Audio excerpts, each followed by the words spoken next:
Un extraterrestre me reveló el verdadero origen de Tracy Atlas. Mientras hacía una sesión de sanación, la sala se llenó de luz dorada, como si alguien hubiese abierto una ventana en el tiempo. No fue un destello fugaz ni un reflejo. La luz tenía textura, se movía con intención, y traía consigo un pulso que sentí primero en las palmas de las manos y luego en el pecho. Llevaba 15 años guiando procesos energéticos, viendo cuerpos y campos que sanan, resistencias que se disuelven y milagros silenciosos que nadie filma. Pero nada en todo ese tiempo me preparó para lo que entró en esa habitación una tarde de otoño. Mi nombre es Sofía. Trabajo con personas que llegan agotadas por diagnósticos que la medicina no siempre resuelve por completo. Dolores crónicos, bloqueos emocionales, ciclos repetitivos. En el consultorio me conocen por la calma con la que sostengo lo que no tiene palabras. Marcos era uno de esos clientes. Venía escéptico, con preguntas prácticas y con una sonrisa que a veces intentaba esconder el miedo. Aquella tarde él ocupó la camilla, mientras yo ajustaba la música y prendía incienso. La sesión comenzó como cualquiera. Respiraciones, movimientos suaves de mi mano sobre su campo, invitaciones a conectar con la sensación del cuerpo. A los 20 minutos, algo cambió. Primero fue el sonido. Un zumbido muy bajo, como un viento que tiene ritmo. No venía de los parlantes. Lo sentí resonando entre mis costillas. Después la luz, que nació en la ventana y se curvó hasta posarse a mitad de sala como si tuviera densidad propia. Marcos dejó escapar un suspiro que no era ni de placer ni de dolor. Era el reconocimiento de algo que su mente aún rechazaba. Y entonces, una voz. No palabras afuera, sino una comunicación directa en mi interior, sin acento humano. No hablar con la boca, sino recibir. Sofía, hemos venido a mostrarte. La frase llegó como una certeza que no pedía permiso. Contaré esto con cuidado, porque sé cuán fácil es que lo extraordinario sea acusado de exageración. Digo solo lo que vi, sentí, y lo que Marcos validó a mi lado. Él abre los ojos después de lo que ocurre, me mira y sin miedo me dice: no estoy seguro de qué pasó, pero lo sentí contigo. Su reacción fue importante. La experiencia dejó constancia en un testigo escéptico, y eso cambió el rumbo de todo. Antes de seguir, si esta historia te interpela, suscríbete y activa la campana para recibir los relatos que iré publicando sobre esto. Volvamos a la sala. La entidad que se manifestó no tenía la forma que imaginamos de un extraterrestre en las ficciones. No era gris ni humanoide en el sentido convencional. Era una emanación de luz, con contornos finos, como si alguien hubiera tallado cristal con intención de reproducir armonía. Su voz era una mezcla de timbres, y su modo de comunicarse fue telepático y visual. Recibí imágenes, un objeto enorme, viajando entre estrellas, que desde la Tierra habían llamado Tracy Atlas, etiquetado en observatorios como un cometa interestelar. En la visión se mostró claramente que no se trataba de materia que se desintegrara al calor. Se trataba de una arquitectura. Un dispositivo fractal formado por módulos que se ensamblan como piezas de un árbol cristalino. En su núcleo latía un cristal oscuro que pulsaba con una frecuencia que la entidad nombró con la simpleza de quien no necesita explicar lo obvio. 528. Anunció lo que ya intuía mi propia experiencia. Esa frecuencia no es un dato técnico para debatir en laboratorios, es una firma vibratoria que al encontrarse con sistemas biológicos como el humano, abre patrones de funcionamiento que estaban inactivos. No altera la secuencia genética, la visión insistió en eso, pero modula la expresión de genes, como si encendiera estantes enteros en una biblioteca dormida. Me pregunté si mi formación me traicionaba y convertía metáforas en hechos, así que busqué validación en el cuerpo. Sentí calor subiendo por la columna, como si unas pequeñas corrientes activaran conexiones antiguas. Marcos, a mi lado, experimentó mareos leves y luego una claridad que lo sorprendió. Veo recuerdos que no me pertenecen, dijo. O tal vez pertenezcan a todos. Poco después, la visión se amplió y fui proyectada, en un estado que no puedo llamar sueño ni vigilia, hacia el espacio donde estaba Atlas. No fue un viaje físico. Fue una inmersión consciente. Me vi rozando la estructura, atravesando paneles que vibraban en un patrón que reconocí de inmediato. No era ruido, era música en clave. La entidad explicó sin palabras que esa música opera en 528 Hz como un tipo de llave. Libera códigos latentes, activa potencialidades y reordena la manera en que la información se despliega en el cuerpo. La metáfora que usó fue sencilla y dolorosamente clara. Si el ADN es una biblioteca, nosotros tocamos la campana que abre estanterías cerradas. Mientras describo esto, repito las aclaraciones que me hizo la experiencia. Lo que cuento es la narración que recibí, no una prueba científica en el sentido que exigen revistas académicas. La diferencia es importante.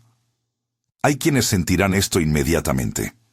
Otros necesitarán tiempo o no reconocerán la experiencia como válida. Sobre todo, muchas instituciones científicas en la Tierra reaccionaron de manera que en mi visión apareció como preventiva: clasificar, etiquetar, controlar la narrativa. En una escena paralela se mostró una sala de control donde la identificación de 3i Atlas llega como otra línea en una pantalla. La decisión institucional fue rápida: registrarlo, monitorearlo y, según las voces que escuché, minimizar su impacto público por miedo a provocar alarma. No vi conspiradores con tramas maquiavélicas. Vi personas que prefirieron mantener la calma social a costa de no contar todo. Esa es la lectura que la experiencia me entregó. No se trataba necesariamente de malicia, sino de un impulso institucional a la contención. La entidad no pidió que dejáramos nada sin aclarar. Insistió en que la activación era un fenómeno emergente, que se manifestaría como una energía capaz de catalizar procesos interiores y colectivos.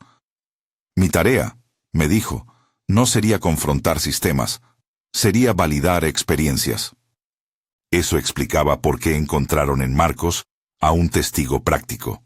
Su escepticismo sería puente hacia quienes dudan. La indicación fue clara y a la vez urgente: no ocultar lo sentido, pero tampoco esparcir pánico. Enseñar, contener, documentar con cuidado. Volvamos a la sala. Después de la comunicación inicial, la entidad retrocedió un poco y me permitió preguntarle.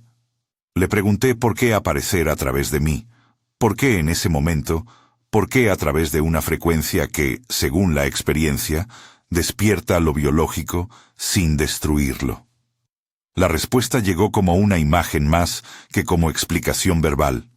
Una red de nodos diseminados por el espacio, un campo de escucha que sincroniza en silencio. No venimos a imponer un destino, fue la sensación que percibí. Venimos a ofrecer un ajuste que permita elegir con más claridad. Las palabras resonaron. Ofrecer un ajuste, no una imposición. La diferencia abre un abismo entre temor y posibilidad. El ser resaltó que la respuesta humana no sería uniforme. Algunos sentirían cambios inmediatos, sueños más vívidos, intuiciones que funcionan como brújula, pequeñas curaciones que parecen milagros. Otros no detectarían nada en semanas. Y había también advertencias.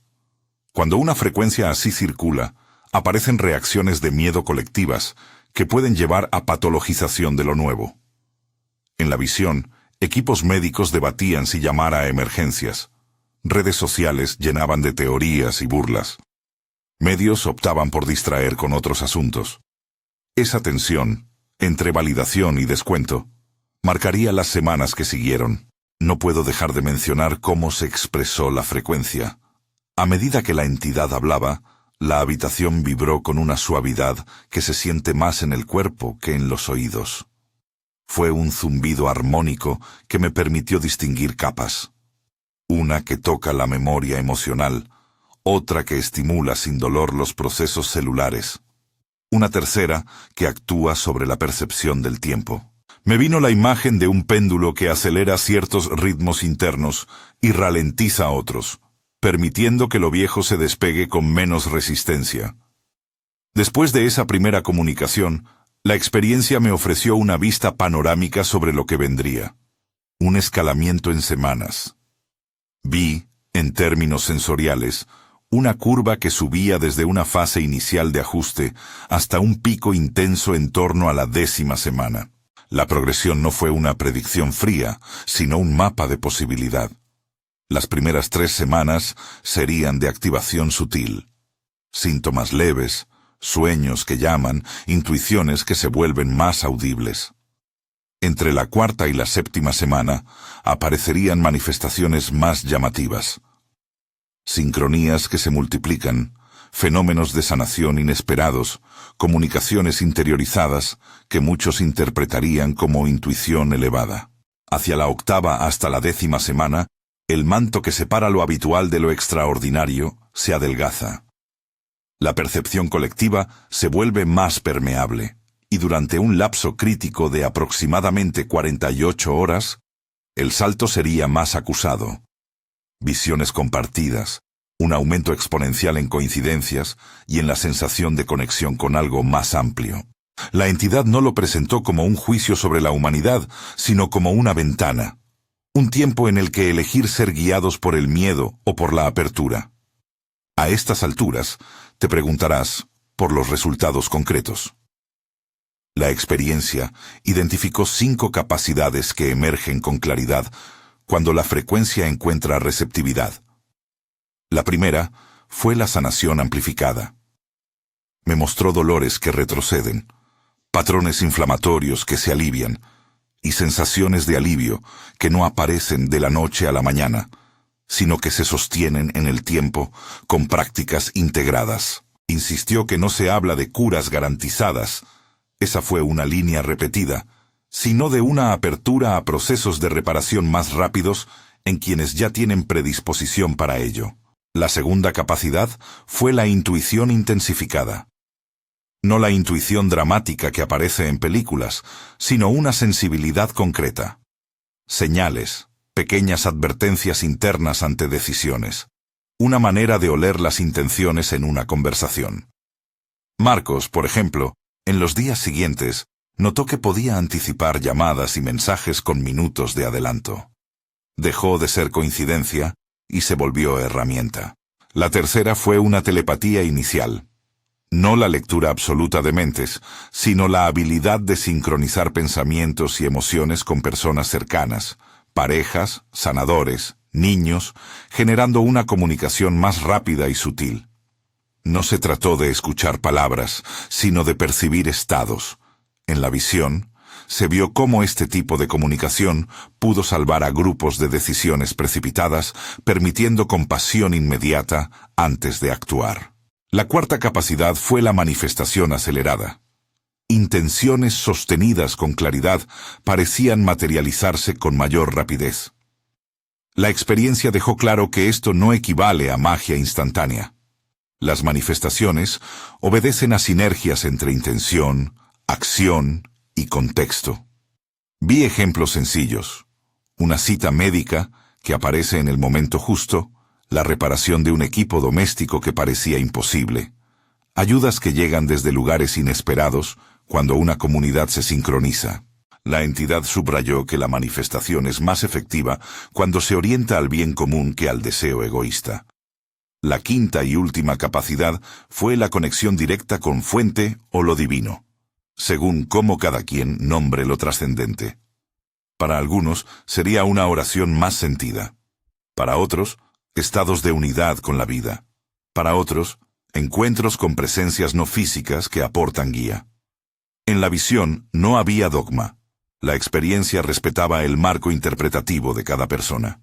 Lo llamen como lo llamen, fue la impresión. La correlación es una apertura a información que antes estaba recortada por la percepción humana. Estas capacidades no son uniformes ni garantizadas. La entidad lo explicó. La velocidad y la intensidad dependen de la historia individual de cada quien, de la predisposición del campo ambiental, y de la calidad de las redes de apoyo. Ahí surgió el papel que la experiencia me encomendó explícitamente. Los sanadores, terapeutas y light workers actúan como validadores y acompañantes. No como líderes autoritarios, sino como testigos formados para sostener lo que ocurre sin patologizarlo ni frivolizarlo. Después de esa primera noche, la evidencia anecdótica empezó a llegar. Pacientes que contaban sueños sincronizados con mis visiones. Amigos que reportaban cambios en su sensibilidad. Marcos que notaba alteraciones en su sueño y en la manera de intuir problemas antes de que ocurrieran. No todo era bonito. Algunos sintieron miedo, otros confusión. Un pequeño porcentaje experimentó síntomas intensos, vértigos, saturación perceptiva, ansiedad. La experiencia me enseñó a diferenciar entre alarma y agitación legítima. La recomendación que se ofreció desde la visión fue simple y prudente. Cuidar, documentar, acompañar. Enseñar prácticas que estabilicen el sistema nervioso antes de intentar profundizar. En cuanto a las reacciones institucionales, la escena que vi en paralelo mostró mesas de decisión donde la información sobre 3C Atlas generó debates que no estaban exentos de miedo. ¿Hacer público lo que puede alterar el orden social? ¿Cómo informar sin provocar histeria? La respuesta burocrática fue la de clasificar y reducir la información pública, manteniendo un monitoreo cerrado. De nuevo, la experiencia no acusó conspiración maligna, sino un reflejo humano.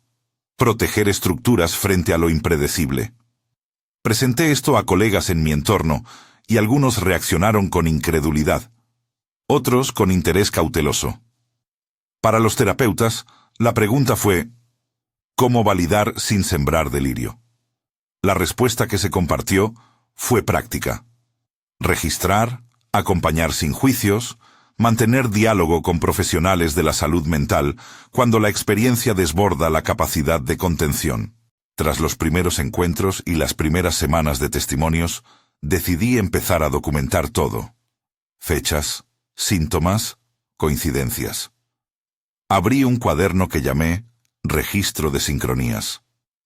Allí anoté desde la hora en que ocurrió el primer pulso hasta la repetición de un mismo sueño en pacientes diferentes. Los patrones comenzaron a emerger. Repeticiones de imágenes, sueños con geometrías cristalinas, estados de calma profunda tras ejercicios de respiración. Ahí fue cuando supe que la historia que me había contado la entidad no era simplemente mía. Tenía un componente colectivo que pedía prácticas comunitarias. Las prácticas que compartí en grupos fueron sencillas, seguras y enfocadas en estabilizar. Propuse una respiración con intención. Inhalar contando 4 tiempos, sostener 2, exhalar 6, con la intención de conectar la zona del pecho con el abdomen. Pedí que se usara un diario para anotar sincronicidades y sueños, porque escribir ayuda a integrar y a delimitar la experiencia sin someterla a juicio externo. Recomendé ejercicios de grounding, caminar con atención a los pies, sentir el peso del cuerpo en contacto con la tierra, beber agua con conciencia. No ofrecí recetas milagrosas.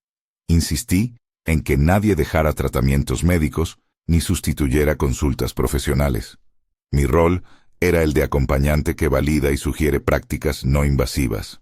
Marcos, convertido sin querer en un interlocutor público, comenzó a acompañarme en reuniones donde describíamos lo que había pasado. Su presencia ayudó a abrir puertas en círculos más pragmáticos. Él lograba que personas no inclinadas hacia lo esotérico escucharan. Eso fue clave, porque la narrativa no debía quedar en círculos herméticos. La propuesta de la visión fue exactamente lo contrario. Que la experiencia se hiciera manejable, responsable y compartible. En una de esas reuniones, un colega me preguntó directamente, «Sofía, ¿puedes demostrar que 3C Atlas es artificial? ¿No es posible que estemos leyendo patrones donde solo hay ruido?» Respondí con la honestidad que me sostiene. No tengo la prueba que un laboratorio exigiría. Tengo experiencias, testigos, patrones repetidos y una visión que me mostró la arquitectura. Eso no equivale a prueba científica, pero sí a una urgencia ética: documentar y preparar.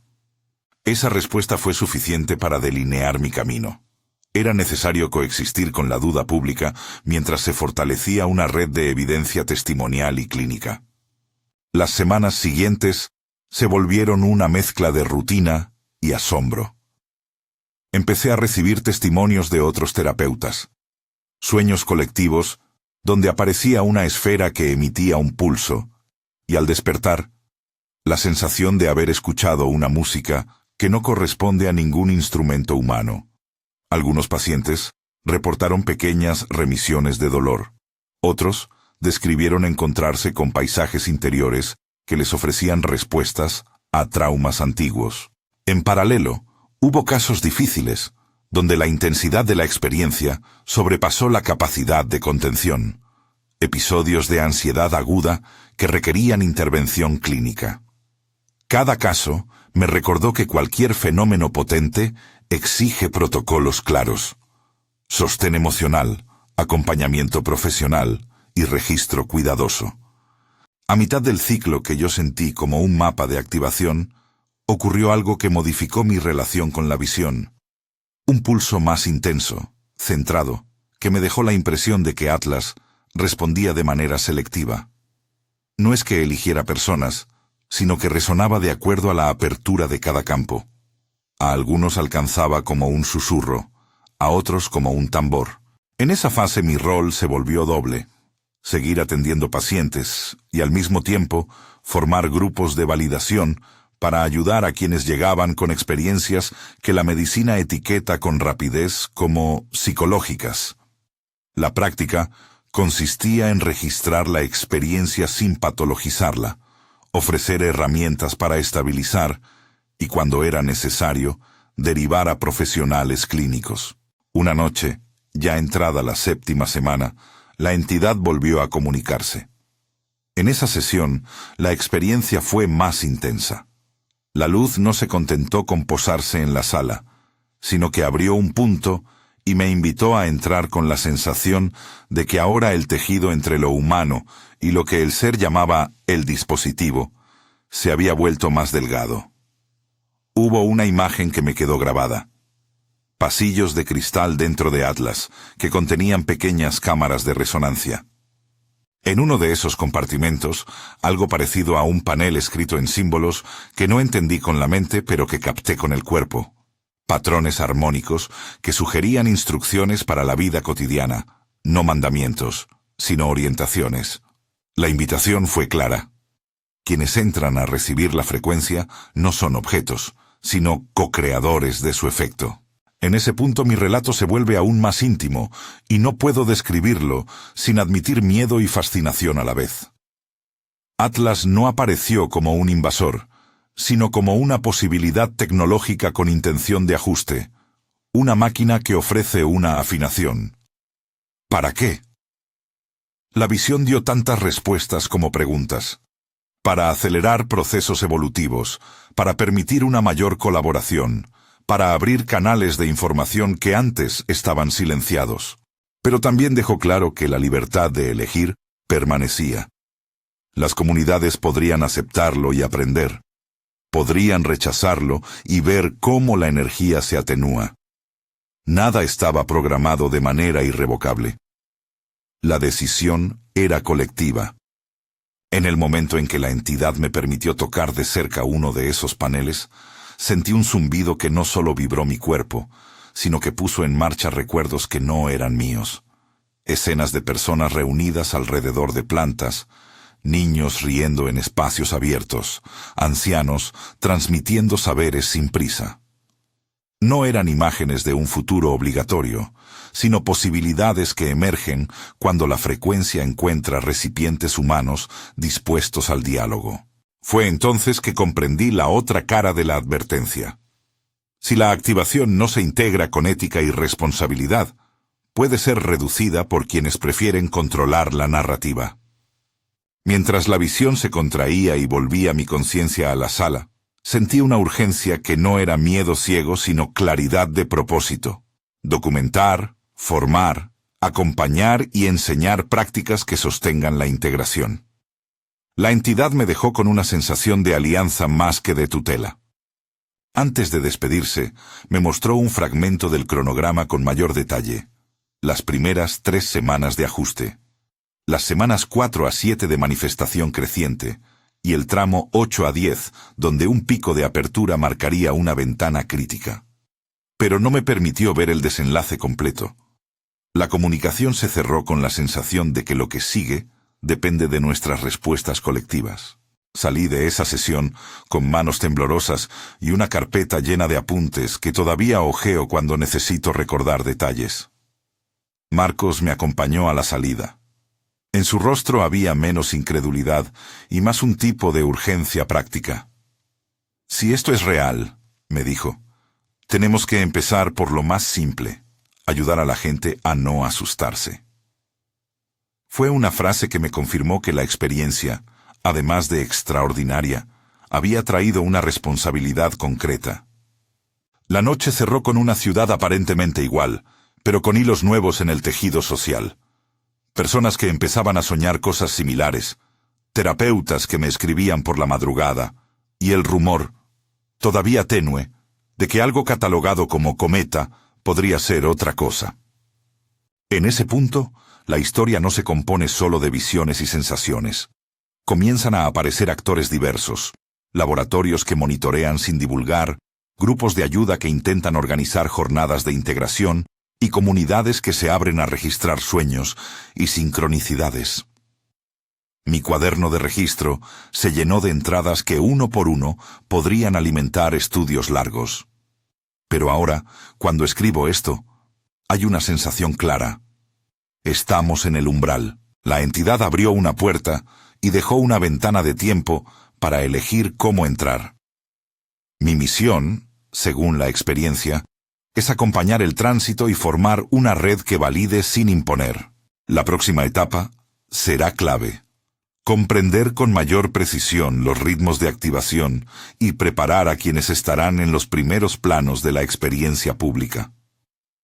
Tengo indicios de cómo se escalará la intensidad en las próximas semanas y de las herramientas que necesitaremos para sostener a quienes experimenten la apertura de manera intensa. Pero antes de revelar ese mapa por completo, debo organizar la información, validar testimonios y construir un protocolo de acompañamiento que respete tanto la diversidad de respuestas como la integridad clínica. Por ahora dejo aquí la escena. La luz que entró en la sala, la voz sin boca que me dijo, venimos a ofrecer un ajuste. El panel dentro de Atlas que vibra en 528. Y la certeza de que lo que llamamos 3i Atlas no es solamente un cometa más. Algo comenzó a moverse. Y lo que sigue depende de la manera en que nosotros, como individuos y como comunidad, respondamos. La noche en que todo cambió, cerró con la ciudad aparentemente normal, y con nosotros ya no siendo los mismos. En las semanas siguientes, los patrones que había vislumbrado comenzaron a desplegarse, y la necesidad de construir redes de validación se volvió urgente. Fue en ese punto que supe que no podía guardar silencio ni apresurar conclusiones. Lo que sigue requiere cuidado, voz compartida y acción colectiva. Salí de aquella sala con la sensación de que algo se había abierto dentro y alrededor mío, como si una puerta se hubiera dejado entreabierta y el viento trajera nuevas semillas. No volví a casa igual. La ciudad parecía igual, pero yo llevaba una fisura luminosa en la memoria. Las semanas que siguieron fueron una mezcla de trabajo clínico, registrar testimonios, sostener miedos y, sobre todo, aprender a navegar una realidad que exigía protocolos simples y humanos. Lo primero que hicimos fue organizar espacios de escucha. Marcos y yo convocamos a un pequeño grupo de terapeutas y colegas con los que ya había trabajado. Nos reunimos en una sala sin adornos, con sillas en círculo, y explicamos lo que había pasado sin dramatizar.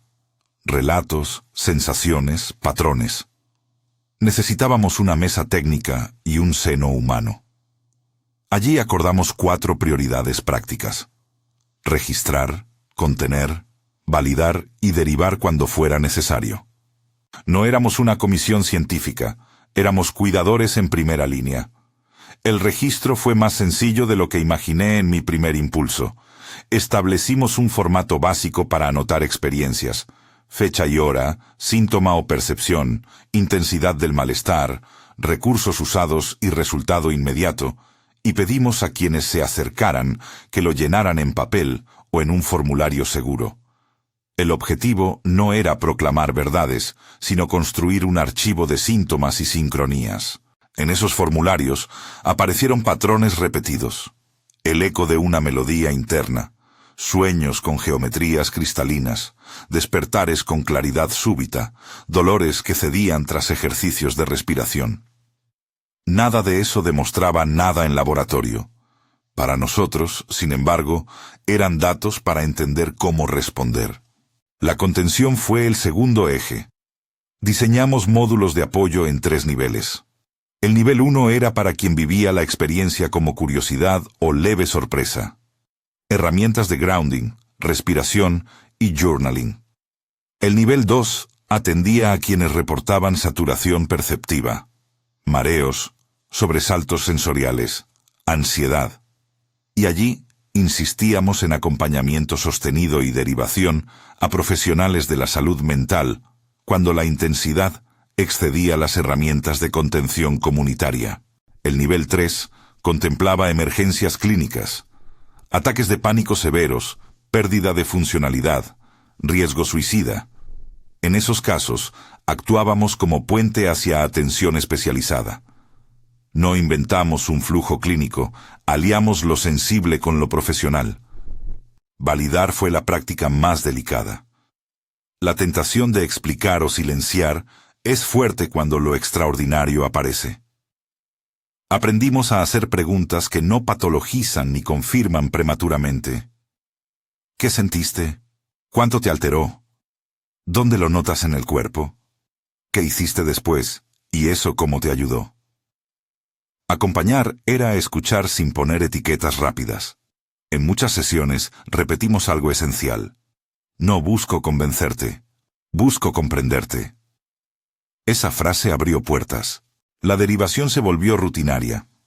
Acordamos con colegas psicólogos y psiquiatras cómo derivar casos que necesitaban terapia más profunda o medicación.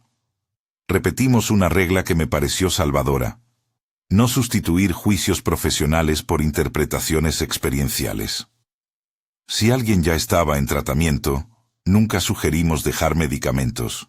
Al contrario, invitábamos a mantener el tratamiento y añadir prácticas complementarias de estabilización. Mientras armábamos esta red, la sensibilidad colectiva se intensificaba. En la 3ª semana recibí un correo que me sacudió.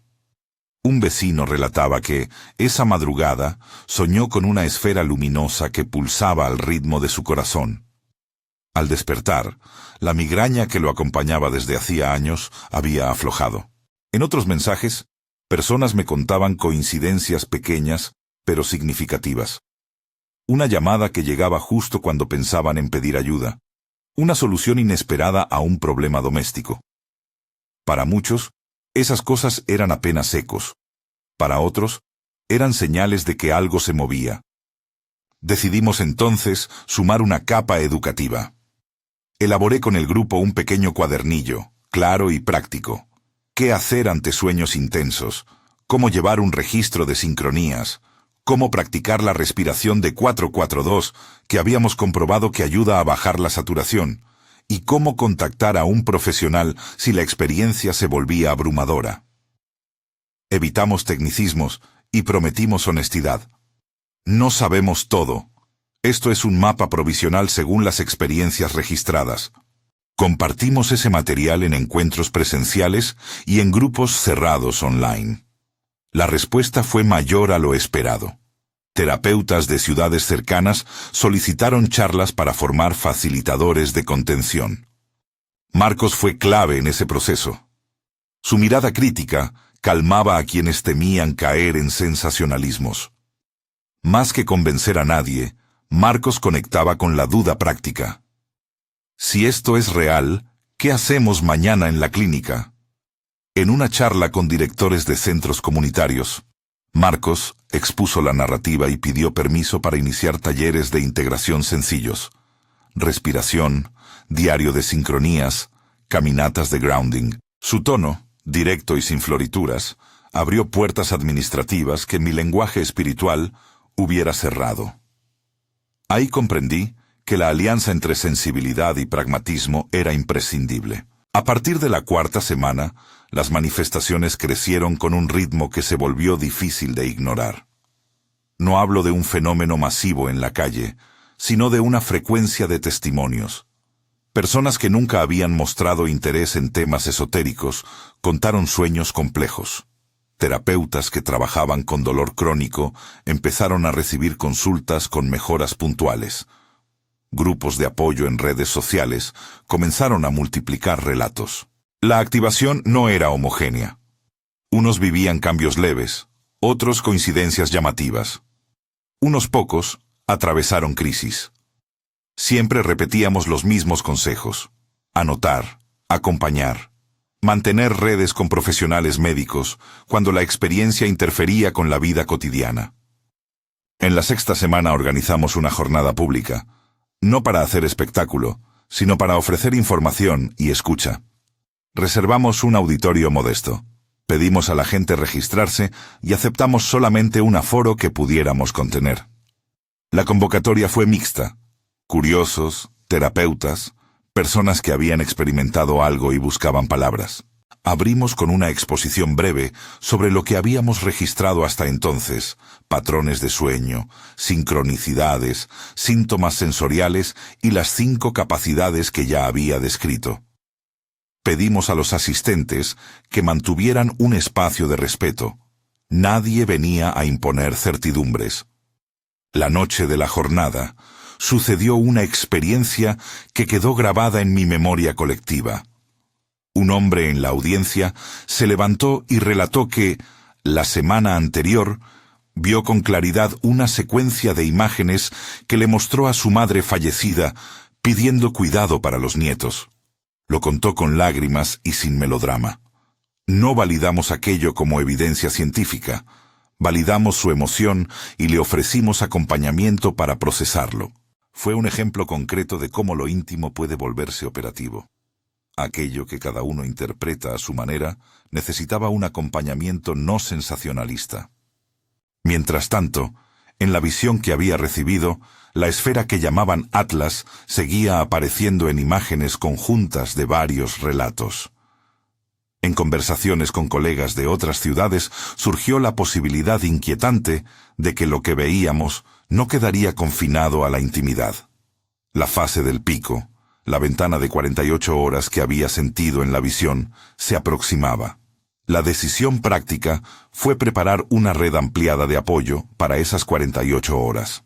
Diseñamos turnos de escucha telefónica, canales de mensajería moderados por profesionales y horarios con psicólogos de guardia en coordinación con clínicas locales.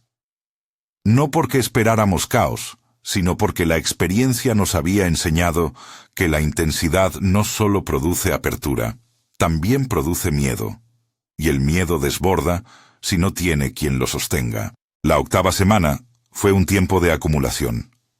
Noté en mis pacientes un aumento de sueños vívidos, un incremento de sincronicidades y también mayor fatiga. El cuerpo, me di cuenta, hace el trabajo que la mente cuenta después. Pedí a los grupos que priorizaran el descanso, que no buscaran experiencias activas como objetivo sino integración. La visión de Atlas, en mi recuerdo, insistía: esto no es un llamado a hacer más rituales, es una invitación a sostener la vida con mayor claridad. Llegó el momento que la visión había marcado como el pico. La 10ª semana. Durante las 48 horas señaladas, se vivió una ampliación perceptiva que tomó diversas formas en distintas personas y lugares. Para unos fue el despertar de recuerdos colectivos.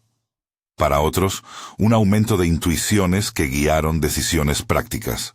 En mi comunidad, las 48 horas se vivieron como un crescendo de coincidencias.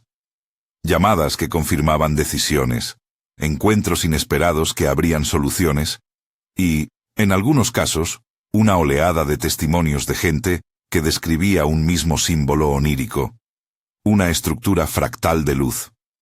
No todo fue armonía. Hubo personas que sintieron saturación sensorial y ansiedad. Activamos los canales preparados. Se recibieron llamadas de angustia que, con escucha y acompañamiento, pudieron reconducirse.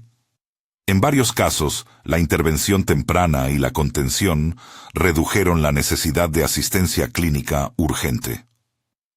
Eso no convierte a nuestra red en infalible. Sí nos mostró que la preparación práctica disminuye el daño. Durante el pico, algo que me sorprendió fue la claridad comunicativa entre sanadores. En un taller online, varios colegas narraron que lograron comunicarse de forma que no necesitaban palabras. Confirmaban lo que la visión había adelantado sobre una telepatía inicial. No era lectura absoluta, sino alineación de estados que permitió coordinar acciones. En uno de esos ejercicios, un equipo de terapeutas coordinó la ayuda a una persona en crisis, sin que elige verbalizar instrucciones. La sincronía facilitó la atención inmediata. No existe aquí una explicación mecánica. Lo que hubo fue compatibilidad de intención y presencia. Al cabo de las 48 horas, la sensación colectiva no fue de epifanía uniforme, sino de aceleración. Algo se había sucedido en el tejido social que dependía de cómo cada quien respondiera. Algunas comunidades comenzaron a organizar círculos de integración. Otros grupos optaron por retornar a la rutina. Atlas, por su parte, no decidió por nosotros.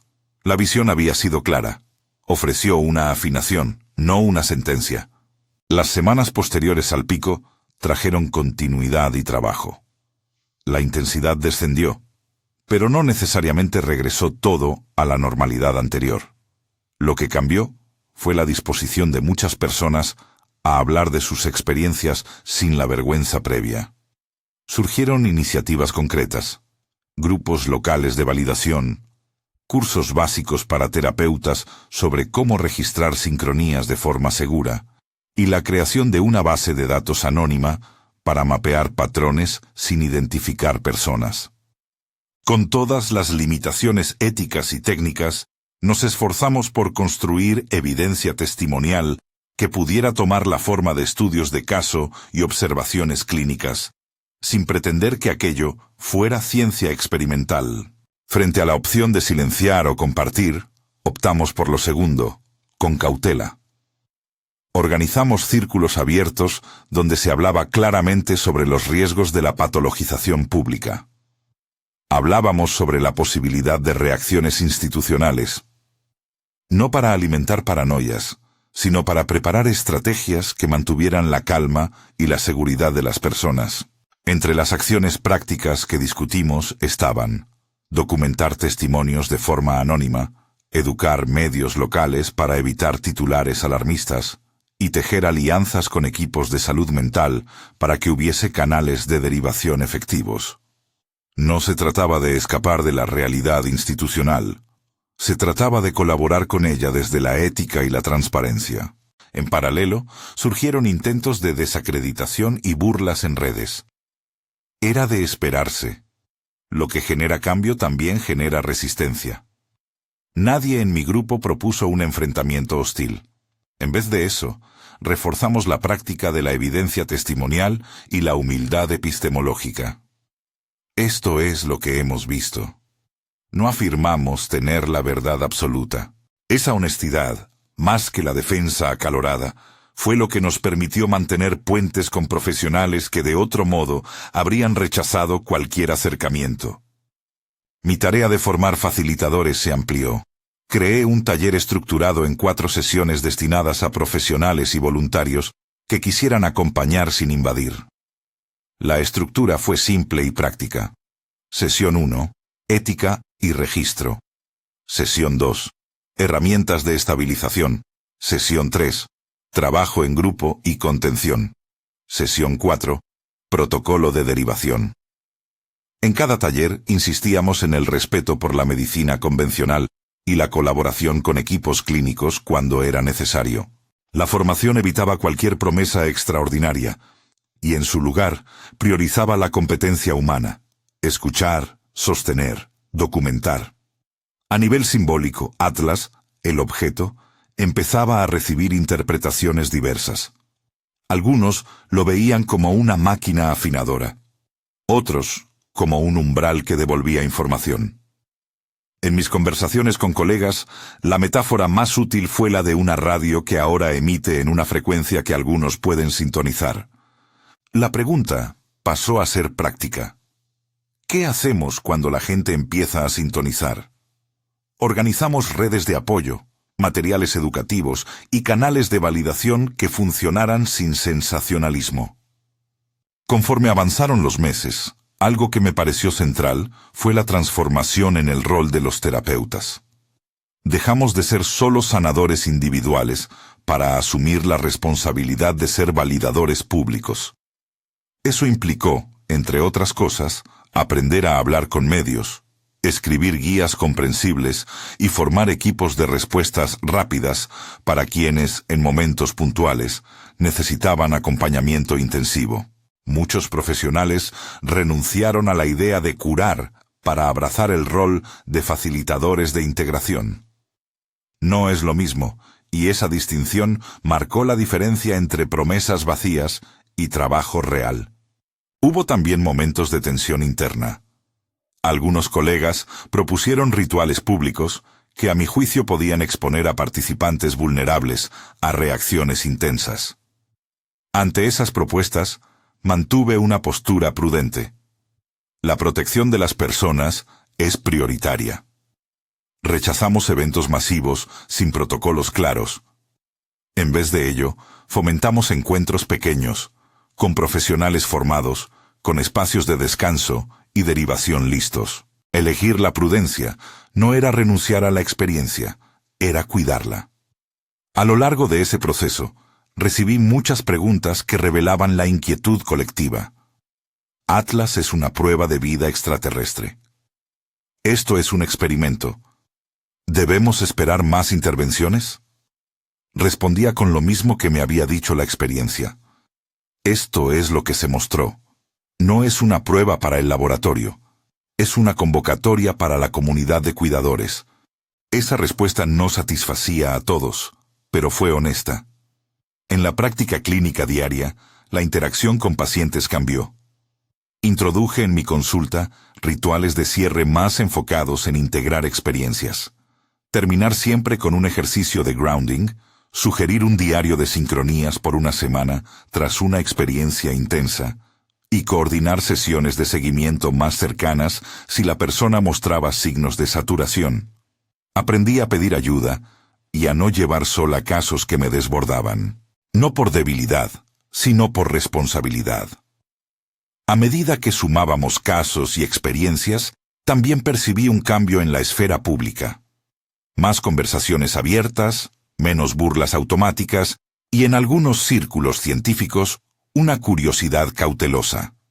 No atribuyo a nuestras acciones un cambio en la institución global.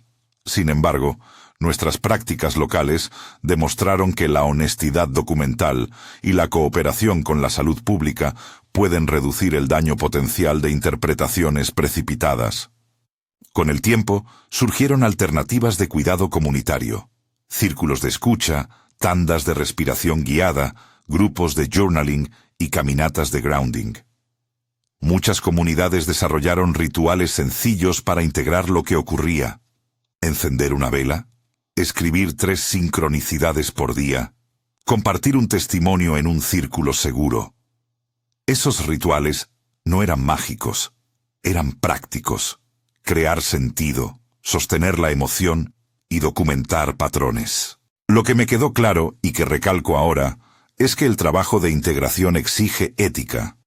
Si Atlas, sea lo que fuere, activa potencialidades, la pregunta central no es tecnológica sino moral. ¿Con qué propósito usamos lo que despertamos? La experiencia, como lo sentí, sugería que la manifestación era más eficaz cuando se orientaba hacia el bien común. Sanar a comunidades, sanar relaciones, mejorar la cooperación. No había allí un programa impuesto. Había una orientación. Ese matiz, en la práctica clínica, se tradujo en promover intenciones colectivas en ejercicios de manifestación. Pedir por la salud comunitaria, por el bienestar de los marginados, por la protección de niños y ancianos. Cuando la intención se dirigía al prójimo y no al ego, la manifestación parecía alinearse con resultados prácticos y sostenibles. En los meses siguientes, continuamos registrando testimonios y elaborando protocolos más finos. Formamos una red triangular de apoyo con 3 nodos: terapeutas, psicólogos clínicos y trabajadores comunitarios. Cada nodo tenía responsabilidades claras. Los terapeutas validaban y enseñaban herramientas. Los psicólogos brindaban diagnóstico y tratamiento cuando era necesario. Los trabajadores comunitarios llevaban la información a poblaciones vulnerables y aseguraban que las prácticas fueran accesibles. Esa red, imperfecta pero viva, demostró utilidad en múltiples ocasiones. Una anécdota que recuerdo con fuerza fue la de una mujer mayor que llegó a una sesión con su nieto. Había vivido con dolor crónico durante años y, tras una serie de encuentros con herramientas de respiración y journaling, describió una noche en la que soñó con dejar caer una carga que había llevado por décadas. Al despertar, el dolor no había desaparecido por arte de magia, pero percibió una disminución en la tensión que la acompañó semanas. No lo llamé curación milagrosa, lo llamé apertura a procesos de reparación. Esa distinción es vital para evitar promises irresponsables. Con el paso de los meses, nuestra base de datos de sincronías y patrones creció. Publicamos, de forma abierta y ética, reportes descriptivos sobre lo que veíamos. Fenómenos reportados, frecuencia de síntomas, ejemplos de manifestaciones cotidianas y recomendaciones de contención. Evitamos vociferar conclusiones sobre Atlas. Escribimos sobre experiencias. Esa forma de comunicar nos dio credibilidad entre colegas que dudaban, pero valoraban la rigurosidad testimonial. Fue también un tiempo de docentes. Impartí talleres en centros de formación para terapeutas, donde insistí en un punto que considero no negociable: la colaboración con la medicina. Muchas veces la comunidad espiritual y la medicina caminan en paralelo sin hablar. Nosotros decidimos construir puentes. Invitamos a médicos amigos a charlas donde explicábamos nuestras observaciones y escuchábamos sus preocupaciones. Ese diálogo redujo temores y creó un circuito de derivación que salvó situaciones de riesgo. Mientras tanto, la narrativa pública en medios locales evolucionó. Algunos reportajes intentaron buscar el morbo. Otros adoptaron un enfoque más humano, entrevistando a personas que describían cambios sin sensacionalismo. Esa variedad reflejaba otra cosa importante: la pluralidad de respuestas ante lo extraordinario. No hubo un consenso absoluto. Hubo testimonios que se complementaban, se contradecían y se cuestionaban mutuamente. Aprendí a respetar ese ruido como parte del proceso. Con el tiempo, surgió una pregunta ética que me acompañó. ¿Qué responsabilidad tenemos al hablar de Atlas? Podríamos callar y proteger a la gente de burlas. Podríamos amplificar y provocar confusión. Optamos por una senda intermedia: compartir relatos con cautela, ofrecer recursos y mantener el foco en la contención. Esa decisión, para mí, fue más revolucionaria que cualquier proclama. Poner la protección del otro por encima de la necesidad de tener la razón. En lo personal, la experiencia me transformó como terapeuta y como ciudadano. Mi práctica se volvió más comunitaria, mi agenda más pública. Me convertí en puente entre mundos que antes consideraba separados: el clínico y el experiencial. Aprendí a preguntar con humildad y a sostener sin tener todas las respuestas. Hoy, al mirar atrás, sigo sosteniendo la misma postura con la que comencé. Aquello que ocurrió en la sala, la luz, la voz telepática, la visión de Atlas y la pulsación en 528, es una experiencia que cambió vidas en nuestro entorno, sin pretender convertirse en verdad universal. No reivindico pruebas científicas. Sí reivindico la obligación ética de documentar, acompañar y formar redes que minimicen daño. Si Atlas es una megaconstrucción emisora, según la visión, su función no es coartar la libertad humana, sino ofrecer una afinación. ¿Cómo utilizamos esa afinación? Depende de nosotros. Si algo quiero dejar claro antes de terminar, la experiencia no promete curas garantizadas ni manipula la responsabilidad individual. No exhorta al abandono de tratamientos ni propone soluciones mágicas. Lo que ofrece, según lo recibido, es una oportunidad de aceleración de procesos que ya estaban latentes en muchos. La forma en que la sociedad responda determinará si esa oportunidad se convierte en beneficio colectivo o en elemento de conflicto. Por eso insisto en la creación de redes de validación, en alianzas con profesionales médicos y en la educación pública para evitar la patologización de lo desconocido. Si te has sentido interpelado por esta narración y quieres profundizar, he elaborado un material práctico que recopila los protocolos, ejercicios de estabilización, ejemplos de registros y guías para terapeutas y ciudadanos. No es un libro de respuestas, sino un manual de acompañamiento, cómo documentar experiencias, cuándo derivar, ejercicios sencillos de grounding, pautas para talleres de integración y ejemplos de protocolos de registro anónimo. Si sientes que este contenido puede servirte, puedes descargar el ebook que he preparado o agendar una consulta para recibir orientación personalizada. En él comparto herramientas que usé con pacientes y colegas, plantillas de registro y un esquema de taller de 4 sesiones para formar facilitadores locales. Termino con algo que la experiencia dejó muy claro en mí. No es el descubrimiento de Atlas lo que cambia las vidas en última instancia. Es la respuesta consciente, compasiva y comunitaria que despleguemos frente a lo que se abre. Si eliges participar, hazlo desde la responsabilidad, la humildad y el cuidado. Si no te resuena, está bien. Cada quien decide su grado de apertura. Para quien quiera acompañar este proceso desde la práctica y la seguridad, te invito a descargar el material y a considerar una consulta donde podemos revisar tu caso o tu comunidad con herramientas concretas. Descarga el ebook o agenda una consulta desde el enlace en la descripción para recibir orientación práctica y un acompañamiento que prioriza la seguridad y la evidencia testimonial. Gracias por escuchar este relato.